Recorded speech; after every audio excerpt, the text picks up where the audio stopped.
There are some diseases that just seem to stick with us through history. And Hansen's disease, which, well, many of us know as leprosy, is definitely one of those. Absolutely. It's caused by a bacterium, Mycobacterium leprae, and its main targets are the nerves outside the brain and spinal cord, and also the skin. Right, and it's important, you mentioned it doesn't actually go after the internal organs or the brain itself. That's a really key distinction. And it's also not, just one single presentation. It exists on a spectrum. A spectrum. How so? Well, you have the less infectious forms, called possibacillary, which includes types like indeterminate and tuberculoid.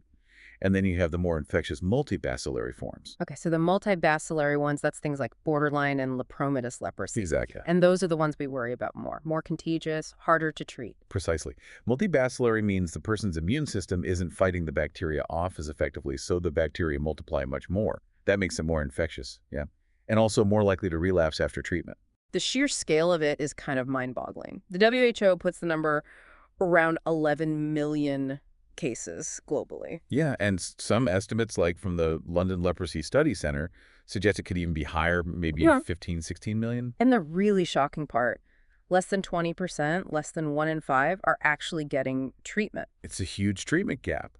And it underlines why Hansen's disease is still such a significant social and, well, economic challenge today. Definitely not just history. WHO data from, 2011 to 2013 showed hundreds of thousands of new cases each year. Exactly. It's an ongoing issue. Now, treatment-wise, since the 1950s, the go-to drug has been dapsone. Right. Cheap, generally well-tolerated, minimal side effects. Sounds good on paper. But there's always a but, isn't there? Drug resistance, that became a big problem. A massive problem. It first popped up in the records around 1964, believe it or not. Wow. And in some areas, resistance rates have climbed incredibly high, sometimes up to 40%. 40%. So what do doctors do then? Well, the recommendation now is combination therapy using dapsone with other drugs like rifampin, clofazimine, sometimes ethionamide. Okay, but those combinations, they're not perfect either, are they? No, definitely not. They can have more side effects, they cost more, and crucially, they're often just not readily available in the endemic areas where people need them most.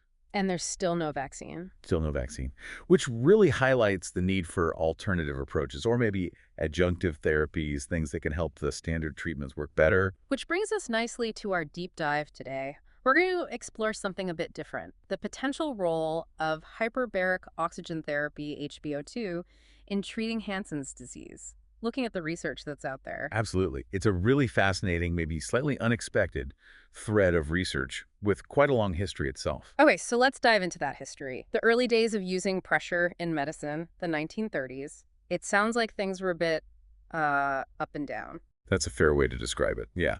There was this earlier wave of interest in just using compressed air, which was kind of fading out.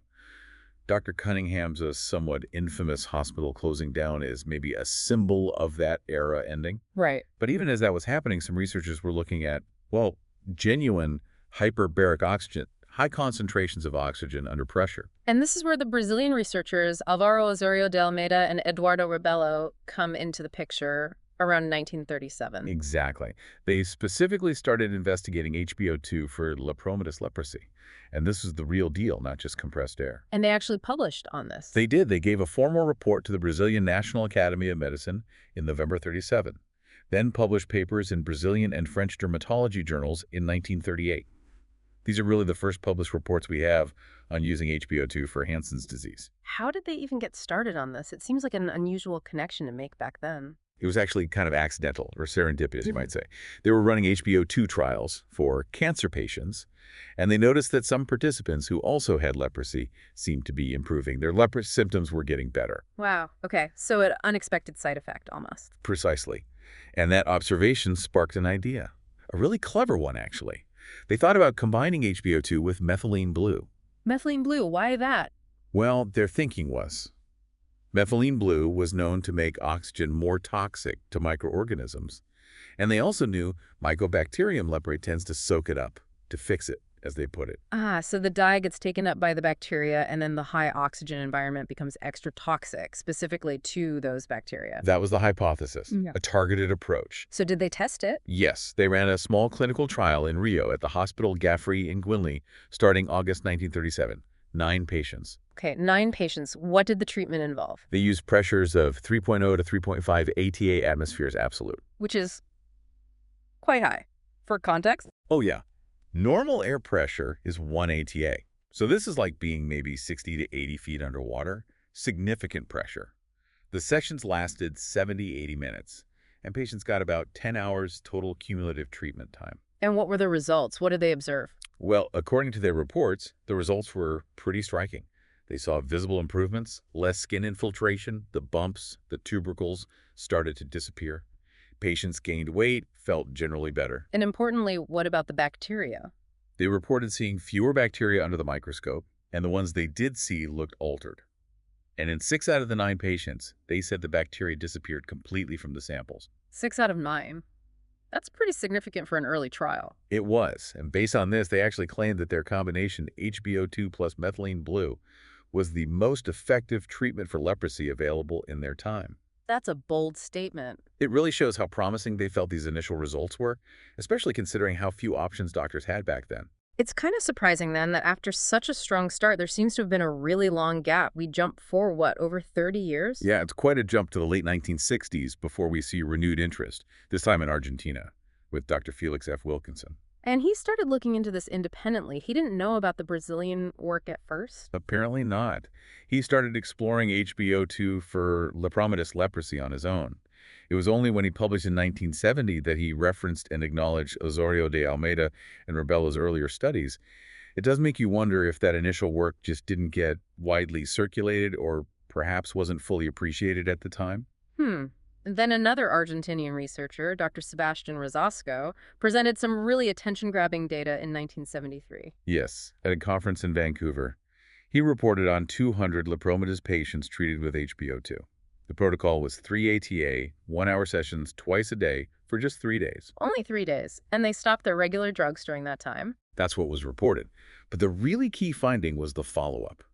5 years later, 10 of those patients were followed up, and they showed no sign of recurrence. 5 years with no recurrence after just 3 days of treatment. I can see why that would generate interest. Absolutely. It sparked quite a bit of international excitement. It seemed to offer a potentially very rapid way to impact the disease. And this also resonated with Dr. Sheldon Gottlieb in the U.S.? Yes, Dr. Gottlieb felt these findings confirmed predictions he himself had made back in 1963 about HBO2 potentially being useful for Hansen's disease. It's like these different researchers were converging on the same idea, largely independently. Interesting how science works sometimes. But it wasn't all positive, was it? There was that mouse study. Right. Doctors Hart and Levy conducted a trial using the standard animal model, the mouse footpad. You infect mouse's footpad and see how the bacteria grow. And what did they find? Their results, which were apparently never formally published, show that HBO2 had no effect on the growth of Mycobacterium leprae in the mice. Okay, so that's a direct contradiction to the positive human results from Argentina. How do you square that? Could the mouse model just not be capturing what happens in humans? That's a very real possibility. The mouse footpad model is useful, yes, but it's not a perfect replica of human leprosy. The human immune system, the specific environment within human cells, these factors could be critical to how HBO2 works in people in ways the mouse model just doesn't show. It really highlights why human studies are still so important. It seems communication was also an issue. Trying to connect with the Argentinian researchers was difficult for a while. It was. Apparently, political instability made contact very hard for several years. It wasn't until 1981 that communication was properly reestablished. And what was their perspective then?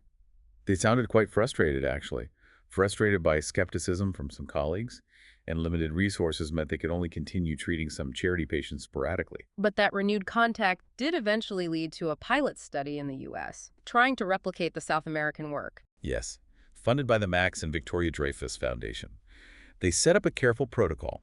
Newly diagnosed Lepromatous patients, no prior drug therapy, biopsies taken before and after HBO2, and then those biopsy samples inoculated into mouse footpads to check bacterial viability.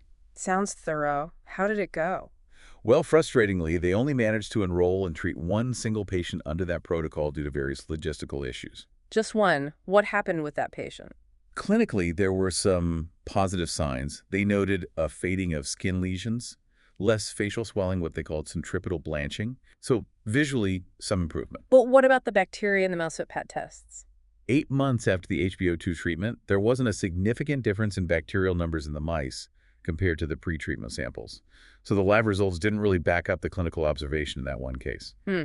And the patient recovered well on standard drugs afterward. Yes, apparently responded very quickly to conventional therapy once it was started, so kind of inconclusive from that single U.S. case. Okay, meanwhile, what was happening in India? Dr. R. Pei in Bombay was also looking into this. He was. He ran some preliminary studies with 33 patients, giving them HBO2 in addition to standard drugs, rifampicin and dapsone. And his findings. He communicated that the results were, well, mixed. It seemed to help some patients, but not others. He felt more study was needed to figure out who might benefit most. And another study in Bombay by Dr. Mokashi focused specifically on drug-resistant cases. That seems really relevant. Extremely relevant given the rising resistance rates. Mokashi took 20 patients with drug-resistant leprosy. Half got HBO2 2.5 ATA twice daily for 3 days after stopping their usual drugs. The other half served as a control group. And the results there? Quite dramatic, actually. At the 8-month follow-up, biopsies from the HBO2 group were negative, no bacteria found. The control group, however, still showed signs of infection. Wow, negative biopsies in drug-resistant patients after just 3 days of HBO2. That sounds very promising, even if it was a small study. It certainly suggested a potential role, particularly in those difficult-to-treat resistant cases. And back in Argentina, Wilkinson's group kept going. They did. They continued following their patients and even treated others, including someone with a less severe tuberculoid form, whose lesions reportedly disappeared after HBO2. Did they do any more controlled studies? Yes, in 1987, they published a double-blind study. They found a statistically significant reduction in the bacterial load in lepromatous patients who got HBO2 alongside their standard drugs compared to those just getting the standard drugs alone. So adding HBO2 seemed to give an extra benefit in that study. That's what their data suggested. It feels like there was activity buzzing in different places. Brazil, India, maybe Latvia too.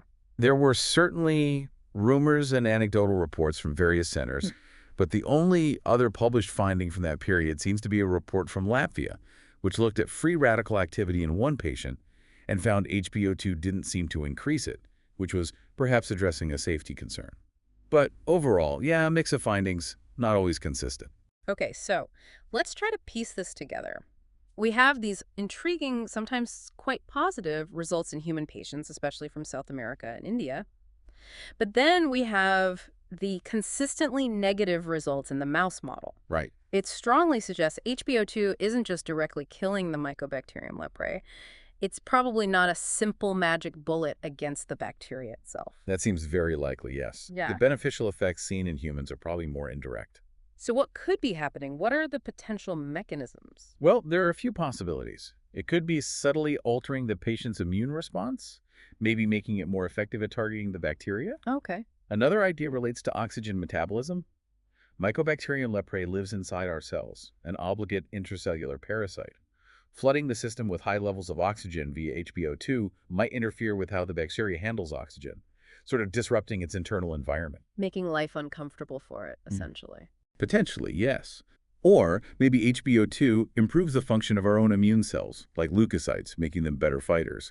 And some benefits might just be secondary, like improved oxygen delivery to tissues, helping with overall healing, which looks like an improvement in the leprosy itself. It's fascinating to think that maybe the key was right there at the beginning, with Osorio de Almeida's original idea of combining HBO2 with methylene blue. It feels like that combination aspect got a bit lost in some of the later research focusing only on HBO2. I think that's a really critical point. His rationale was quite sophisticated for the 1930s, using the methylene blue as a photosensitizer, or rather an oxygen toxicity enhancer, that the bacteria would preferentially take up. Like painting a target on the bacteria for the oxygen to hit harder. Exactly. And maybe later studies, by omitting the methylene blue or a similar agent, missed out on that crucial synergistic effect. Which makes you wonder, could we revisit that idea now? Maybe not with methylene blue necessarily, but perhaps with other dyes we already use for leprosy, like clofazimine. That's a very logical next step to consider. Clofazimine is itself a dye, and we know it has activity against Mycobacterium leprae. Could combining it with HBO2 amplify its effects, similar to the methylene blue hypothesis? It's definitely an avenue worth exploring in future research. And there's also the treatment duration aspect. Mycobacterium leprae grows incredibly slowly, right? Extremely slowly. The generation time in mice is around 12 days, and it might be even longer in humans. So maybe some of those short HBO2 protocols, like the 3-day one, just weren't long enough to catch all the bacteria at a vulnerable stage in their life cycle. That's entirely possible. If HBO2, maybe especially in combination with a drug, works best during certain phases of bacterial maturation, a short course might miss a significant portion of the bacterial population. So future studies looking at combinations might need longer treatment windows. It would seem prudent, yes. Perhaps a minimum of 2 weeks, maybe longer, would be needed to properly assess the impact across the full bacterial life cycle when testing HBO2 with other experimental agents or combinations. Yeah. So, summing up, after decades of research, scattered studies, promising leads, and some conflicting data, the exact role for HBO2 in treating Hansen's disease is still, well, kind of up in the air. It really is. Despite the efforts and some genuinely encouraging findings, it hasn't solidified its place as a standard therapy. There are still unanswered questions. But the potential seems to still be there, especially if we look back at Osorio de Almeida's original concept. It feels like there's a strong argument for revisiting that combination approach. I agree, not just as a historical exercise, but because it could genuinely offer something valuable for patients facing these incredibly long, often costly, and sometimes difficult treatment regimens. Investing in new, well-designed research based on that synergistic idea HBO2 plus methylene blue, or maybe HBO2 plus clofazimine, could potentially unlock a really helpful tool against this persistent disease. It could indeed. Proper investigation is definitely warranted. It's a powerful reminder, isn't it? How clues from past research, even research that is perhaps overlooked or faced challenges, can hold real value for tackling problems that still affect people today. And maybe the future lies less in single magic bullets and more in finding clever ways to combine therapies. Definitely food for thought.